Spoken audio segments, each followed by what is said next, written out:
Well, friends, here's a very interesting video by Janquish. You know, the guy, biochemical guy, whatever, Janquish. This guy's really interesting. Anything to sell his device. I just love this. Listen to this. Damage has nothing to do with growth. In fact, when you Hold on.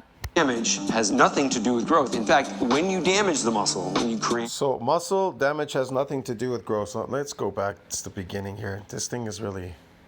damage has nothing to do with growth. In fact, when you damage the muscle, when you create micro tears or however damage is described, that actually gives you less of a growth result as opposed to more. Because Really? Oh, it does it? Oh, okay. Gives you less of a muscle growth than it's supposed to. Yeah. Man. So what builds muscles then? Let's find out. He's going to tell us what builds muscles. first your body needs to attenuate the damage. Then growth happens after that. What? First it has to attenuate, then growth happens after that? Well, he just said that muscle damage it's not equated with growth. And then he says first it has to attenuate and then growth happens. But wait till he said, wait, let's listen to what he has to say further. Hold on. If at all you want to stimulate. Oh, growth happens, but if at all. But growth happens, but if at all. I love this guy. But then he wants to sell you this stupid ass device, right? That's going to build muscle, because forget about muscle damage. Yeah, okay. Stimulate the muscle. When I'm doing a chest press, I'm holding 550 pounds here. But as I look, You're holding 550 pounds there? I don't see no 550 pounds. I see a bunch of rubber bands and a bar. And those things, they don't work because I've tried those. They don't work at all.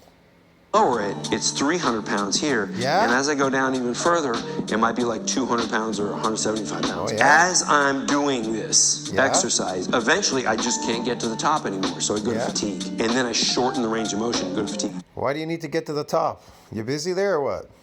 Again. Then I can't get there and I go to fatigue again. That's called diminishing range. So then I go to fatigue again, and that's called diminishing range. So how does that build muscle exactly? A diminishing range builds muscles? None of that made sense at all whatsoever, man. This guy's ridiculous. Anything to sell you a stupid device. I told you, this guy is fucking, man, he's out of his mind. I'll see you in the next one. Ciao, friends. See, this is the kind of people you get online. That's why you're all failing. It's these salesmen or whatever, these snake salesmen, snake oil salesmen.